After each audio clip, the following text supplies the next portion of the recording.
just what I needed for this film, the world's deadliest spider. I'm Denzi Klein. For many years now, I've been taking a close look at the secret lives of spiders, and my perception of them is a very different one. I'd like to invite you on a journey into the world of spiders. It's a journey that'll astonish you, and perhaps change your attitude to spiders forever.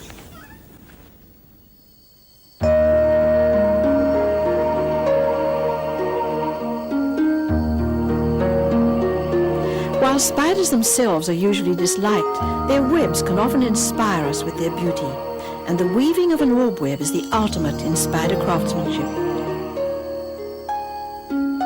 Long before the dinosaurs, spiders were already using silk to catch their prey, and it's from their first random snares that the classic orb web evolved.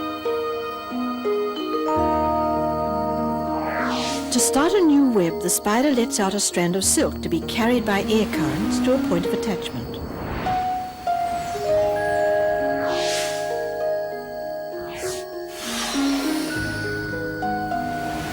Once the line's caught, the spider can start her web. An orb web can take an hour or more in the making. Here it's compressed into a minute. First, the spider lays down a set of lines radiating from a hub, rather like the spokes of a cartwheel. Next, a wide spiral scaffolding holds those radial lines in place. The spider moves inwards now, laying down a much tighter spiral. She's using the sticky silk that'll glue her victims to the web. The scaffolding, no longer needed, is eaten by the spider as she goes. Given 400 million years or so, you can do a lot with 8 legs, a reel of silk, and a pot of glue.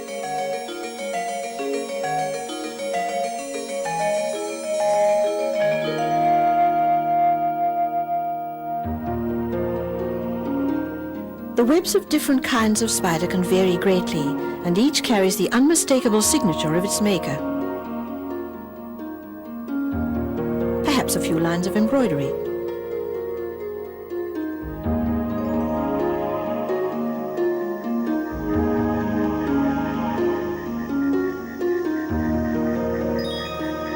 There's one spider that places more than embroidery in her web, and she uses her silk in a quite ingenious way.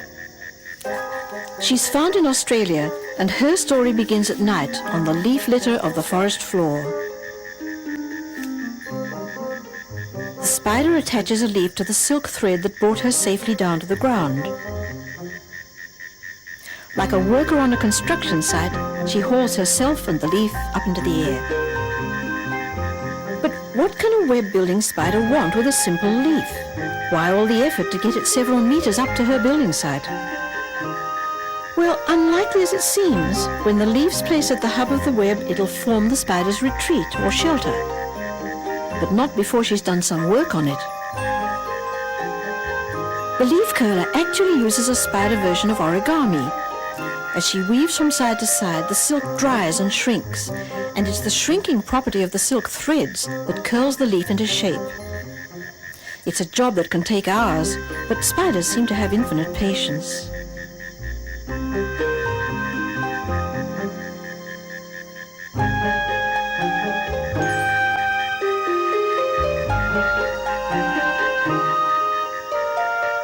Now, with her shelter completed, the spider can turn her attention to the getting of food.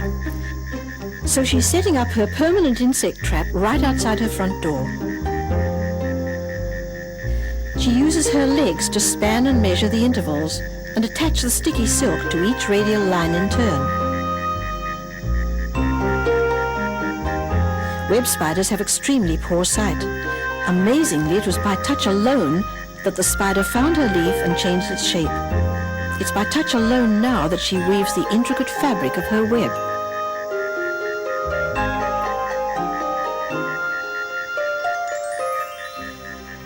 And there it is, the perfect web. A work of art to us, a deadly trap for insects, and for the spider, its only means of survival.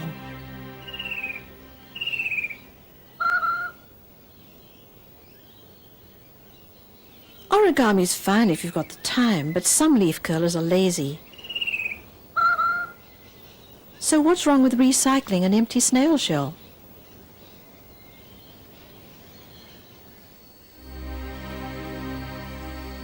Spiders have other uses for silk besides making webs. This enormous ground-dwelling spider uses her unusually long spinnerets to weave a retreat. Spiders have a number of silk glands in their abdomen, each producing a different type of silk. The spider simply controls which silk comes out, depending on the purpose.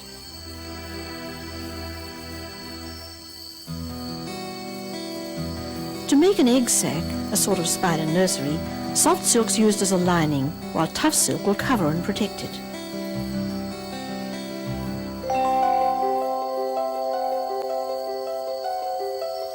A silk thread can be used as a safety line if the spider misses its mark.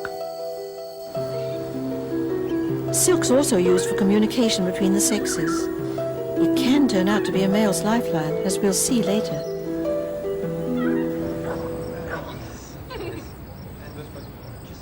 In an Australian suburb, as people retire for the night, a large female spider comes out of hiding and displays a unique use of silk. Dinopus, the net-casting spider, gazes into space while her long hind legs work rhythmically below. She's weaving the first stage of an ingenious catching device.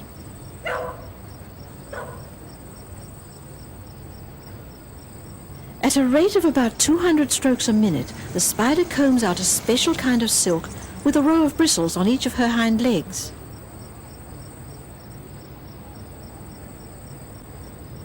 The combing action can be seen here in slow motion.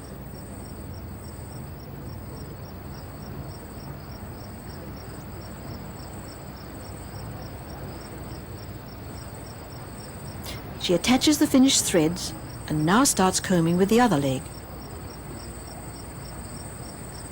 What started as a ribbon of silk has now become a rectangular net. But how can a scrap of fabric no bigger than a postage stamp catch anything that would make a meal for a big spider? Well, appearances can be deceptive. It's the incredible elasticity of the tiny silk net that makes it an efficient catching device.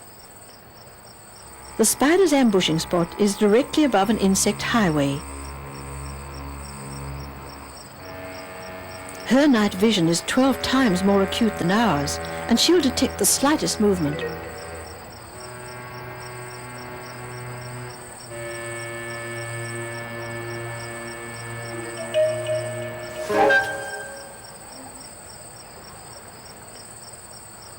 Dinopus's special silk has a fuzzy texture. It entangles whatever it touches.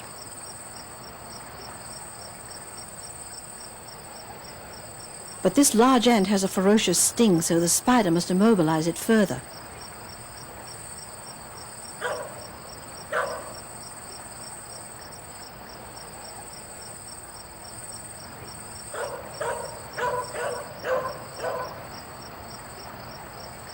Dinopus can make several catches a night, but for each one she has to weave a brand new net.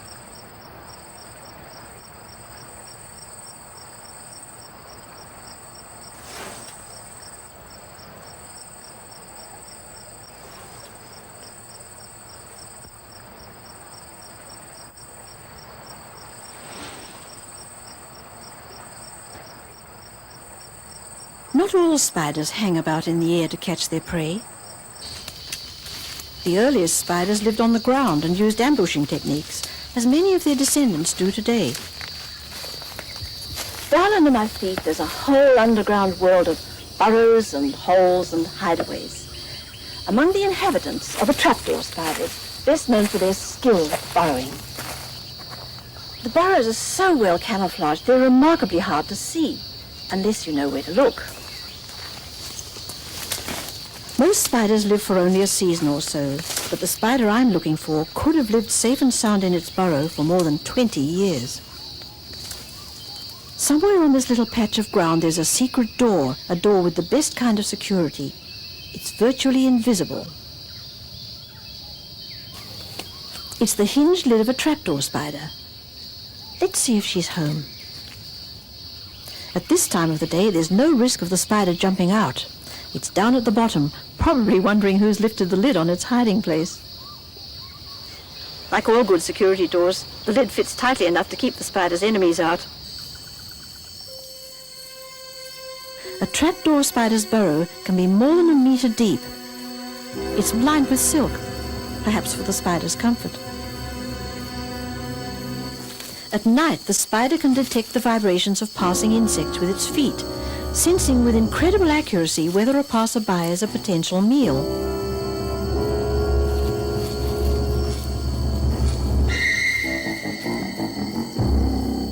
All spiders are carnivorous, and most kill their prey with venom injected through their fangs. These spiders can go without food for months if necessary, but on a good night, some strike it lucky.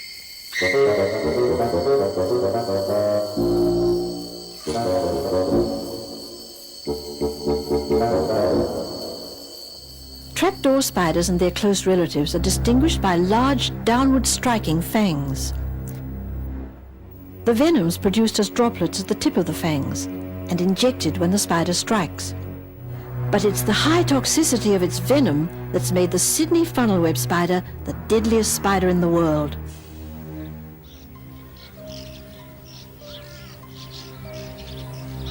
Funnel webs live only in Australia, hidden in burrows under rocks and logs. The natural prey of these spiders are the ground-dwelling insects that share their habitat.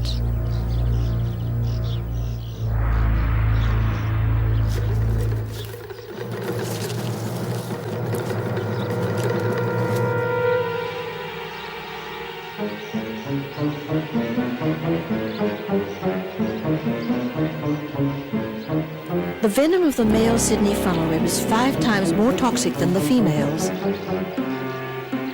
It's because of his wandering during the mating season that he often comes into contact with people, and for some, the consequences can be deadly.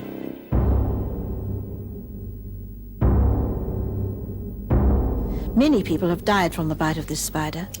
It's taken decades of research to find an anti-venom and reduce the number of fatalities.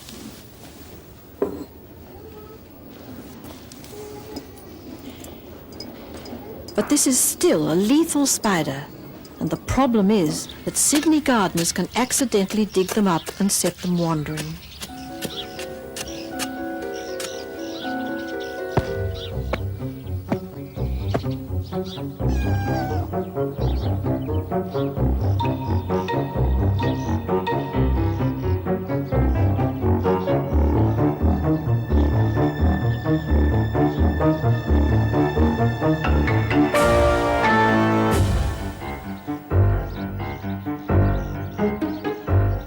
This may look like a dangerous game, but the cat's not actually at risk.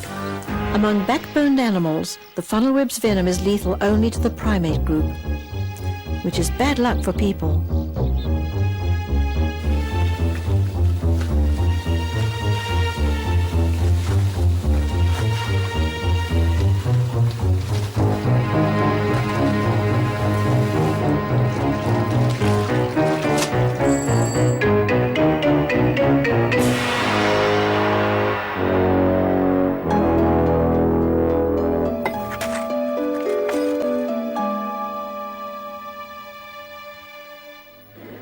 Research into the Sydney funnelweb's venom continues. It's unfortunate that by encroaching on the spider's habitat, we have put ourselves at risk. There's another dangerous spider common around Australian homes, a subspecies of the notorious black widow of America. She's the redback, seen here with her egg sac. The redback's permanent insect trap is made up of extremely strong vertical threads, beaded at the base with a contact adhesive. It's a minefield, a maze with no way out but death, and insects enter at their peril. This ant seems to have some misgivings. She's cleaning her antennae, the sense organs that warn her of danger.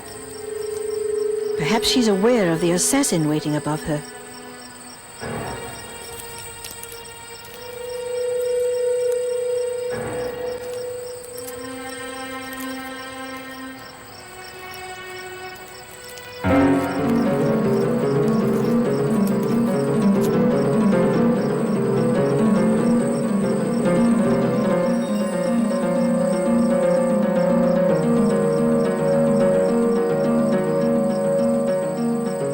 Black spiders and their relatives use a special comb on their hind feet to wrap their victims.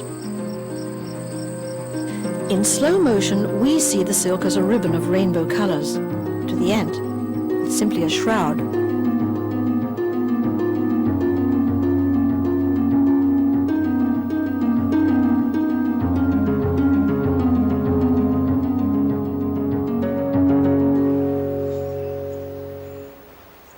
In the course of evolution, when insects developed flight, the spiders followed them upwards, not with wings, but with all kinds of aerial traps and snares. Species of Nephila are found in warm climates everywhere, and they're among the biggest spiders in the world. They often build their enormous webs in tropical gardens where exotic flowers attract large moths and butterflies. This giant spider builds a web so large and strong it's been known to trap small birds, but it's actually designed to catch large insects.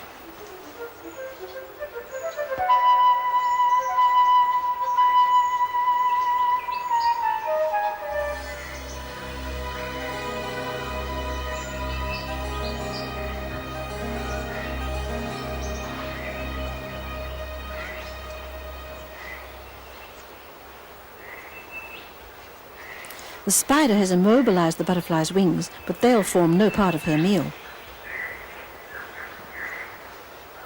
Slow-flying insects are easily caught, but with such a web, even the world's fastest flying insect, a dragonfly, can be stopped in mid-air. Spider silk may look fragile, but theoretically, if it were big enough, this web could stop an aeroplane in flight. There's something else unique about Nephila's web. These tiny spiders are permanent guests, squatters if you like.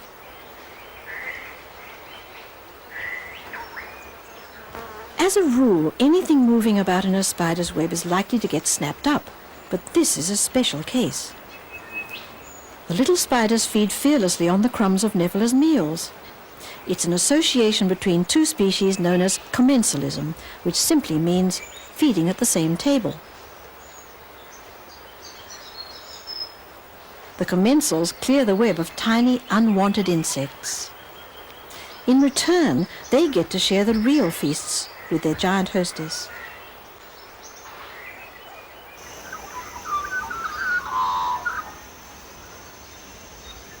Many forest spiders don't make webs or nets to catch their prey. They depend more on speed. A tree trunk frequented by insects may be the venue for a small spider highwayman called Tama. But hers is no ordinary pounce and grab stratagem.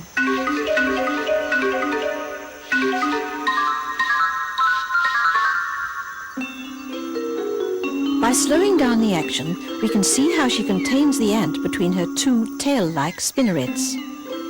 She girdles the ant with silk to immobilize it. Only then can she safely move in for the kill, biting her victim before she eats it at leisure.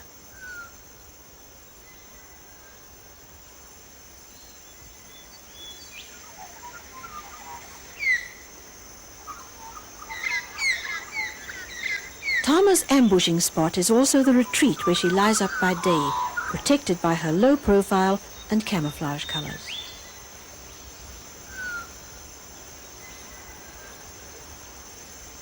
While Tama whirls, another spider uses a different technique.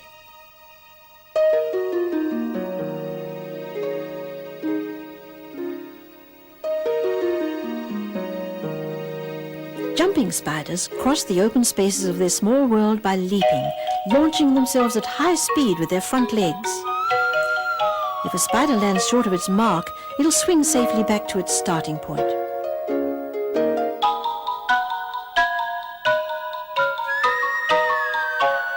Jumping spiders are the extroverts of the spider world. 2 of their 8 eyes are enormously enlarged for daylight hunting. It's the 2 big eyes that make these spiders seem less alien than most. Jumping spiders are found all over the world. Many of them are strikingly colored, but because they don't make webs, and most of them are under a centimeter long, they're often overlooked.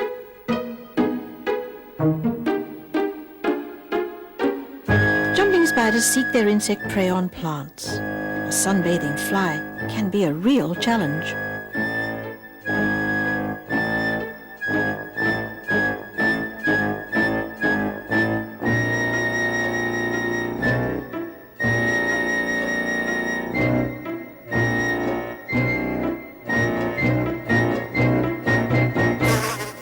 That fly was too fast even for a jumping spider.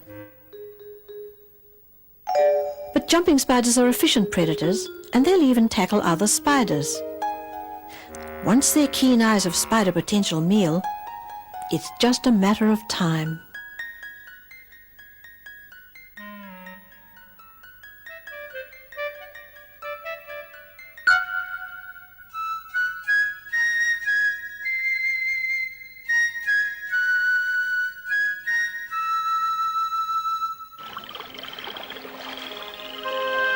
Spiders have exploited all the surfaces of the earth except the deep oceans. But all over the world, in freshwater ponds and streams, there lives a spider that actually includes fish in its diet. Dolomedes, the fishing spider, is an angler that uses no bait and, surprisingly, no silken fishing line. The hairs on the spider's legs act as hydrofuges or floats. They prevent the spider from sinking through the surface film. While fish swim below, the spider peers down at them. For him, one small fish is as good as a feast. When the spider dives, it's the hairs on his legs, now covered with air bubbles, that bring him back to the surface. So he dries his legs carefully between dives. The little fishes see the spider's distorted shape above them, but show no fear. And that's their undoing.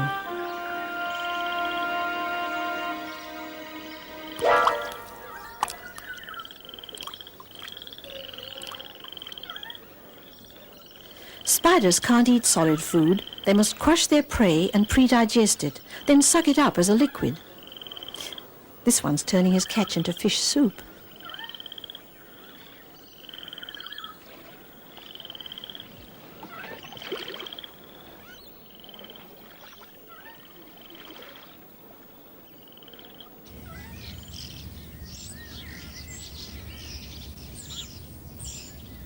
Flowers attract all kinds of flying insects, so it's not surprising there are spiders around to prey on them. What is surprising is the kind of trickery used by some of these masters of deception. A garden like this can seem very pleasant and peaceful to us, but for an insect, it can hide 1,000 perils. Any flower could conceal a predator waiting to pounce, and if you're as small as an insect, a spider like this can seem much larger than life. Speaking of size, here's the true size of the flower spider. Flower spiders are found globally. They don't use webs or traps to catch their prey. They use their wits, and the flowers become their innocent accomplices.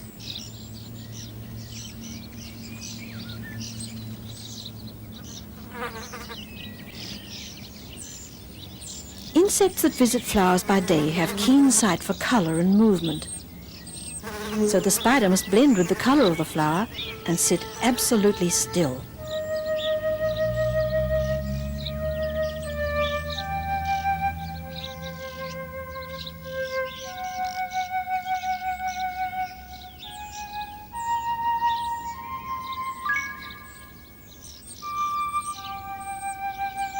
A flower spider may have to wait days for a suitable catch to arrive, and even then it won't make its move until the victim's at the precise striking distance.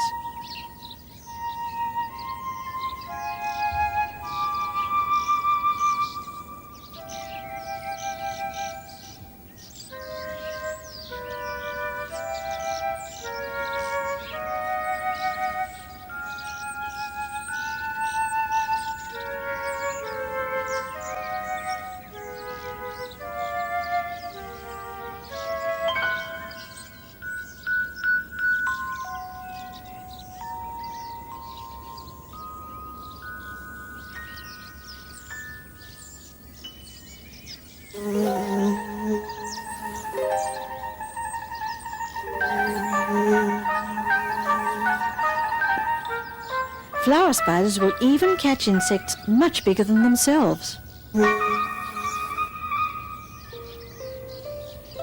Daisy flowers are perfect ambush sites. The tiny yellow florets provide a feast of nectar. They invite prolonged visits from many kinds of insect, or potential victims for a lurking predator.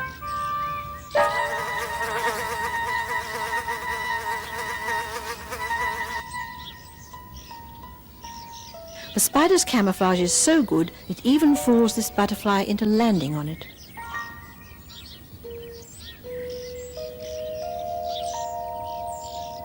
For many spiders, camouflage is effective not just for attack, but as a defense against keen-eyed predators. The idea is to pretend you're anything but a spider, and it works, so long as you don't give the game away by moving.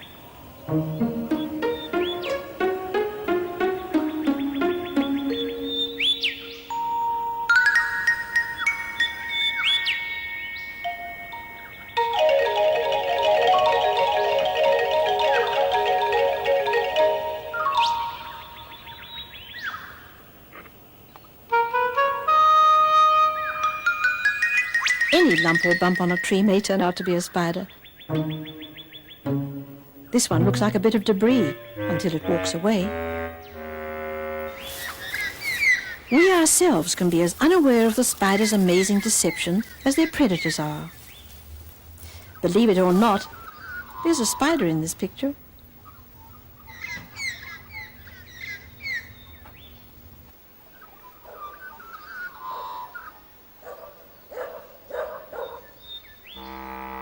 The flat shape and camouflage pattern of Pandicites help to conceal it. Hairs on its legs hide the shadow that might otherwise give it away. In this case, the disguise is not just for defense, as a tiny bark mantis is about to find out.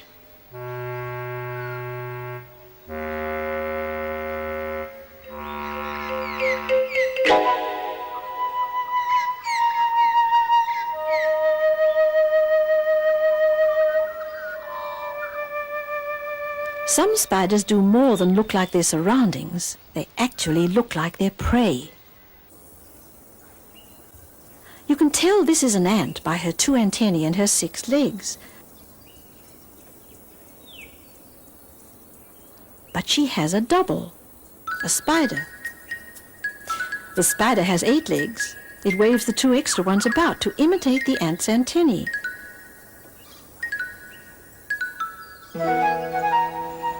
There are many different species of ant-mimicking spiders in Australia, and each one specifically mimics the ant it preys on.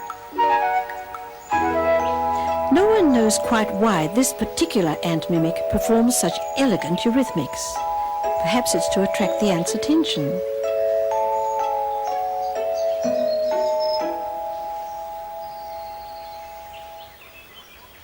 This spider resembles in almost every detail the tree-dwelling weaver ants of tropical Australia. It lives in the ants' territory and preys on them exclusively. The spider has the advantage of being able to hang safely on its silk thread while it feeds on its victim.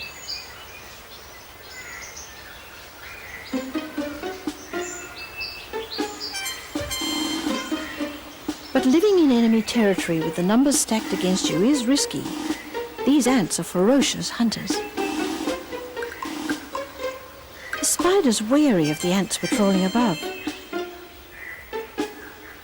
When things get too hot for it, the spider drops on a safety line. It rarely happens, but this time the hunter becomes the hunted, and the spider's the loser.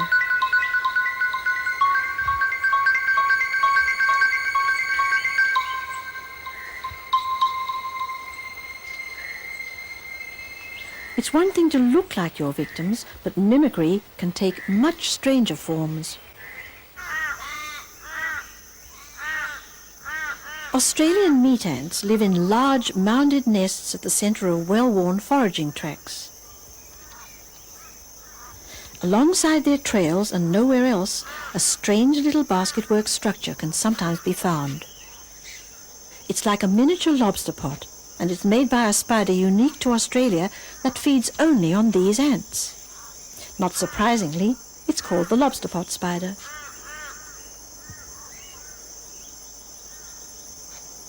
Meat ants forage for food on the vegetation around their nests and trails. Sooner or later, one of the foraging ants comes across a lobster pot and investigates.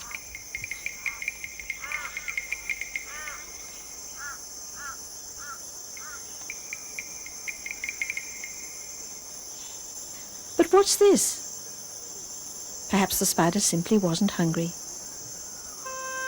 Another ant investigates, and this time the spider comes out. She seems to be tapping out a message the way two ants would do it. Their greeting on meeting. But the ant doesn't respond, and the spider retreats. Never mind, there's no rush, and there are plenty of ants around.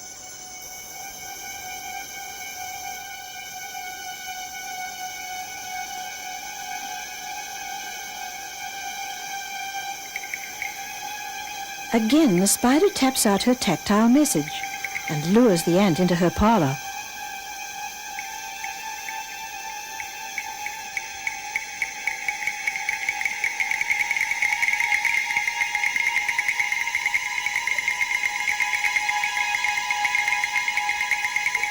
There's no mistake this time. The unsuspecting victim is seized by the neck, and the spider gets her meal. The question is, has this spider cracked the code of ant communication? Until we ourselves learn the language of the ants, how shall we ever know?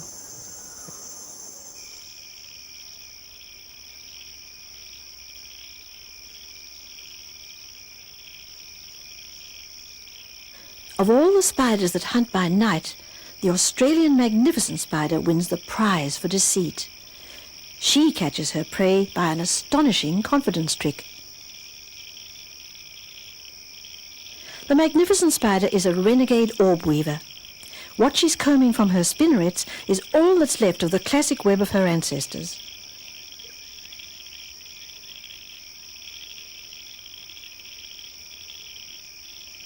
The single thread she dangles looks like a fishing line beaded with sticky drops. But the chances of catching a flying insect with it seem pretty remote.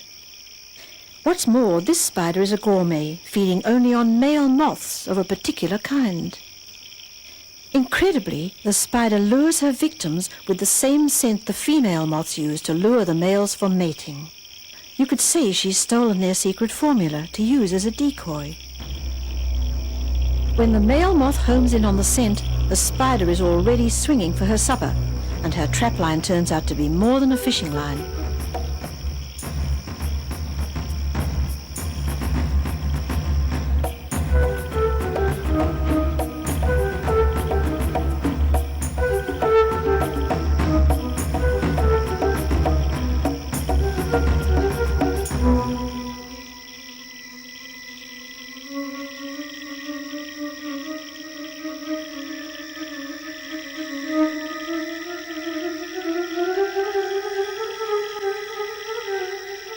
So the spider gets her supper, but the moth ends up in the arms of a very different female from the one he set out to meet.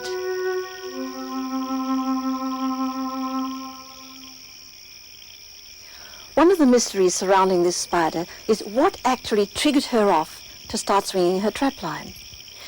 One night a passing car gave me the clue. It was sound.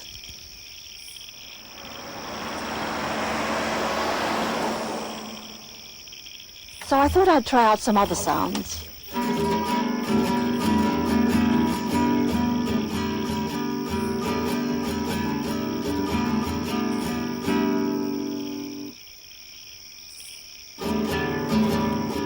Of course, what the spider really responds to is the vibration of the approaching moth's wings. But I thought I'd experiment with some different frequencies.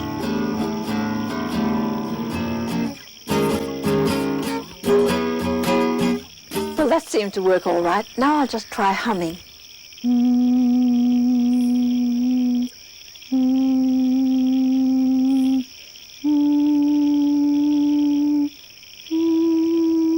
Oh. I don't think she liked that very much. She's folded up her trapline and eaten it. The sex life of spiders is truly remarkable. Before a male goes in search of a female, he has certain preparations to make. On a special thread called a sperm web, this large-jawed spider is depositing a droplet of white sperm fluid.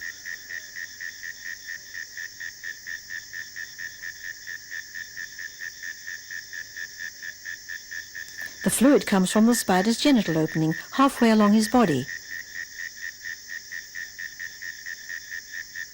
Now he picks the droplet off the sperm web and sucks the fluid into the special mating organs at the tips of his palps or feelers. It's with these that he'll apply the sperm to the female.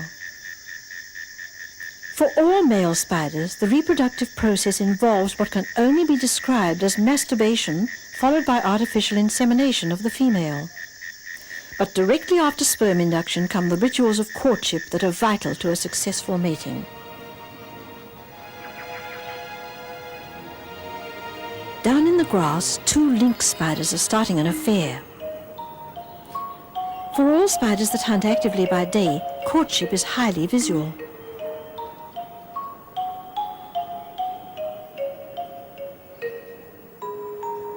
The female lynx spider eyes off her suitor. They say some females like hairy legs, but 8 of them? The female won't respond until he's identified himself with the correct signals as one of her own kind.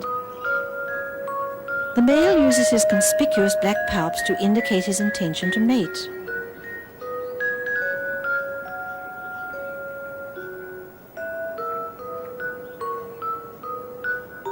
He does this by tapping the female with his front legs and waving his palps.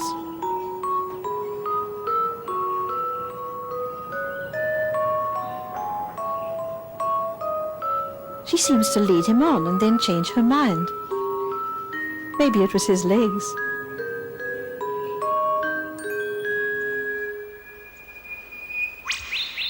It's among the little jumping spiders that the most elegant rituals of spider courtship can be seen.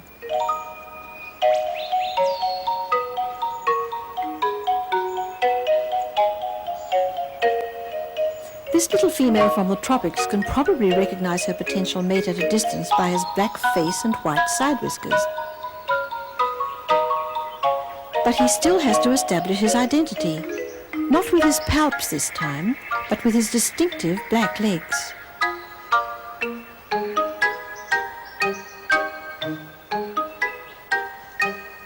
First, he has to get the female's full attention, and that's not easy.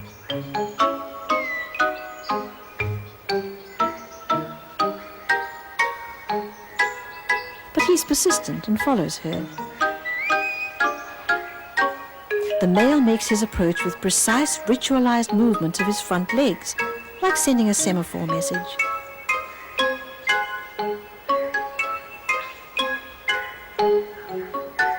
But the female plays hard to get.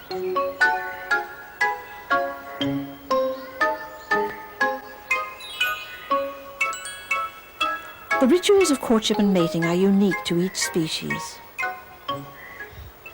Eventually, this little female lets the male approach and stroke her head. This puts her into a trance-like state, and the male is able to tilt her abdomen and proceed with mating.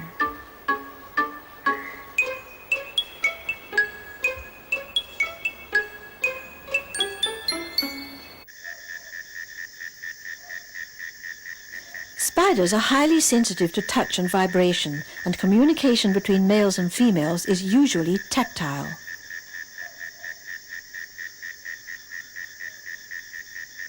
This male netcasting spider is on the line to an unmated female. He's fully prepared for mating, and he's presenting his credentials in the special language of his kind. And it's worked. This tangle of 16 legs means the females accepted him. It looks a bit of a mix-up to us, but the spiders know exactly what they're doing. The male's applying one of his fully charged palps to the genital opening on the female's underside.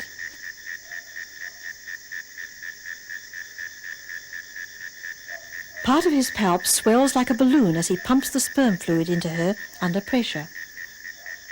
Meanwhile, the female simply gazes into space. Perhaps she's thinking of England. The coiled duct or embolus that transfers the sperm is withdrawn from the female and retracted back into the male's palp. The whole process will be repeated with the other palp.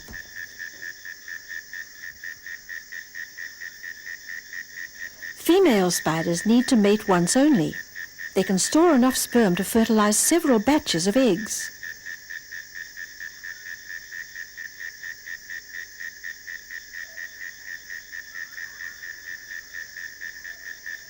Males can mate several times, and this one's cleaning his palps in preparation for his next mating.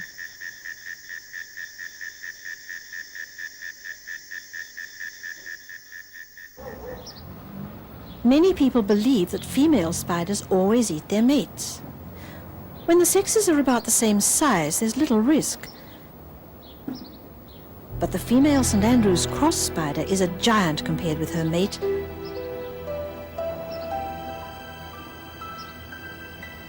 And the male that courts her courts death.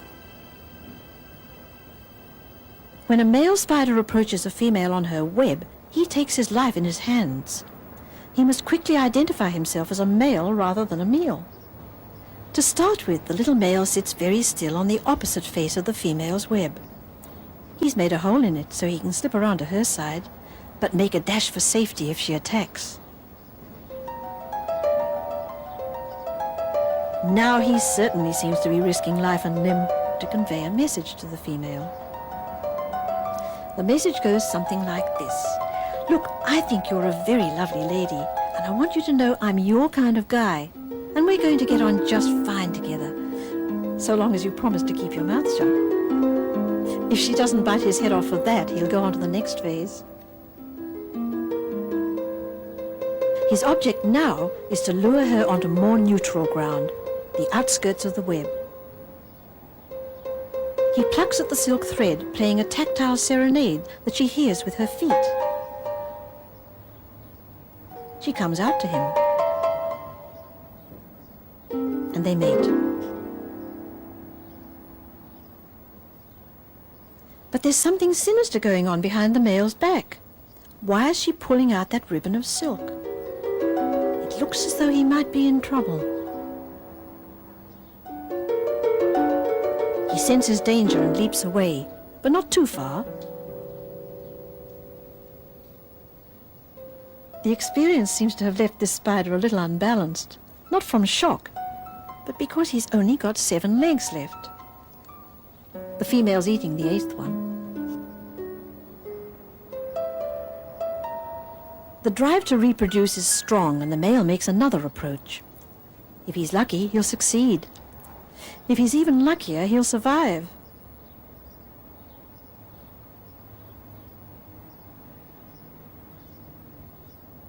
One thing is certain, a male St. Andrew's cross spider is unlikely to die of old age.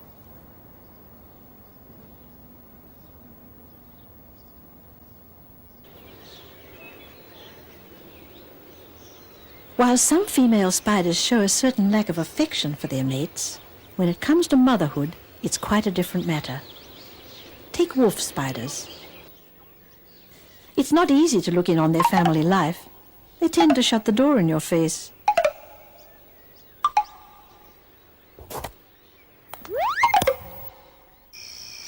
So it's best to look for them at night by torchlight. Spiders of all kinds seem to come into their own after dark. Webs are everywhere. But the spiders I'm looking for will be on the ground.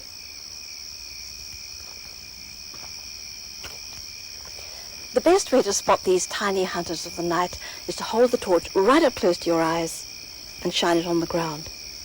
You could see something quite intriguing. Like their namesakes, wolf spiders are active hunters that run down their prey. In the torchlight, the spider's eyes light up like lamps.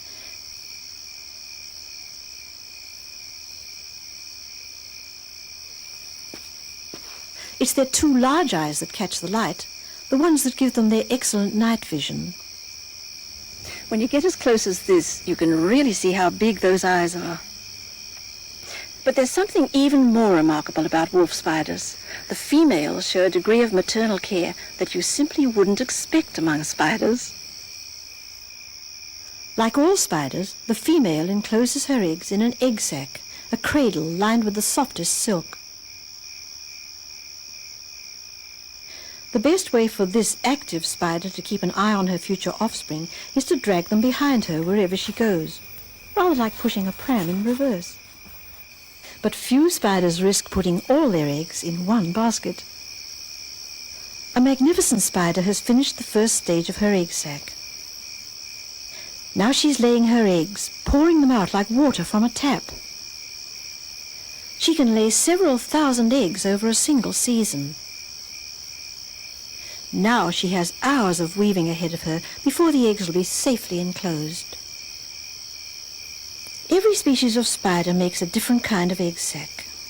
The netcaster rotates hers as she weaves. Both male and female spiders have silk glands, but only females can produce the silk used for egg sacs.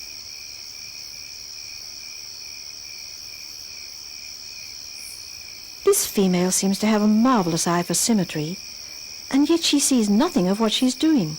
Her only guide is her sense of touch. As she progresses, she uses several different kinds of silk. The final layer is colored for camouflage.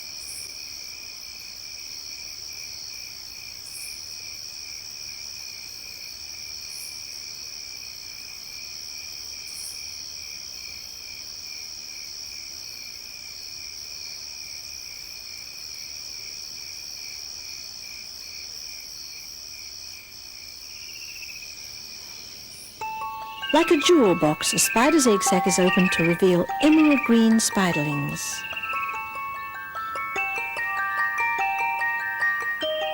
The newly hatched spiderlings stay close to their abandoned nursery until they've molted. There's a certain safety in numbers.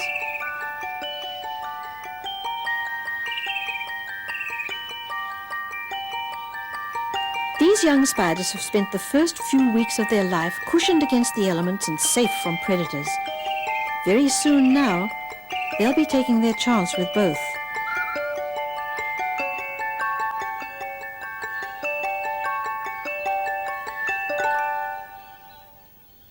Female huntsman spiders have a strong protective instinct.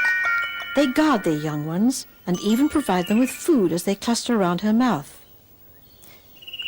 Any disturbance and the whole cluster reacts in unison.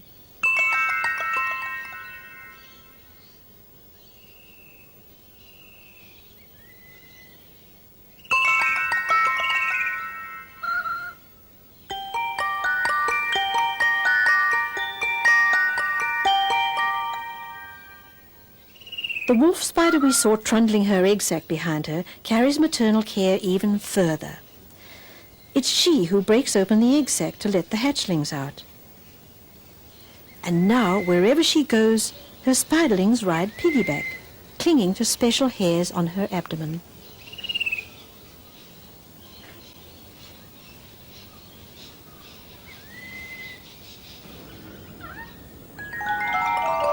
As season follows season all around the world, new generations of spiders explode into life and disperse.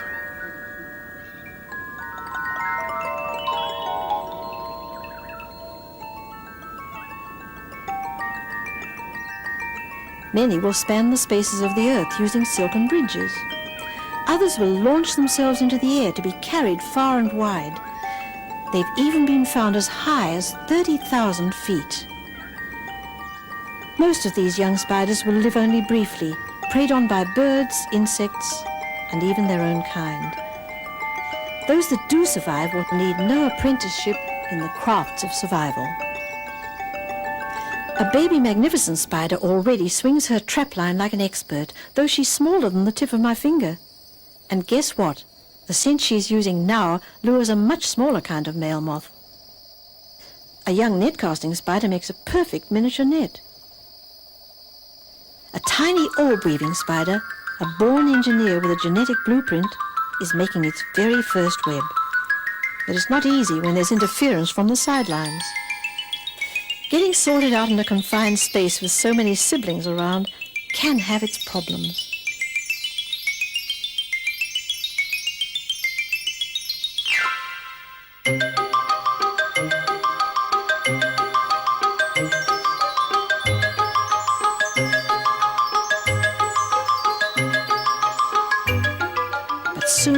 all goes like clockwork.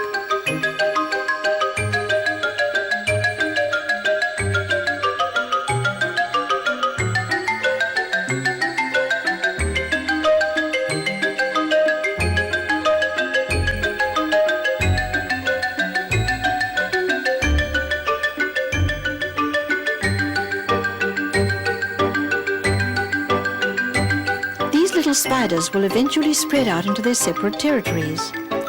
Spiders generally are an antisocial lot. You could call them arachnophobes.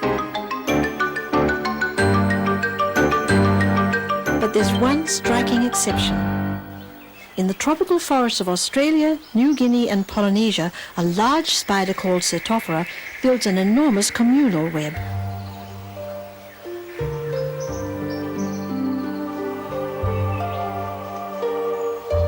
One of these communities may contain many hundreds of spiders, each with its own closely defended territory and its own orb web. But the webs are densely linked together to form what looks like a giant mist net.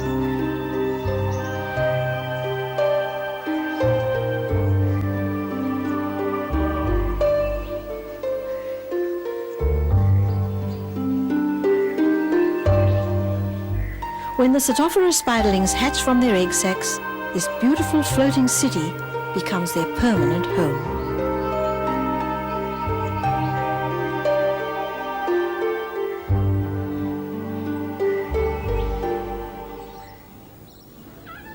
Well, that's the world of spiders.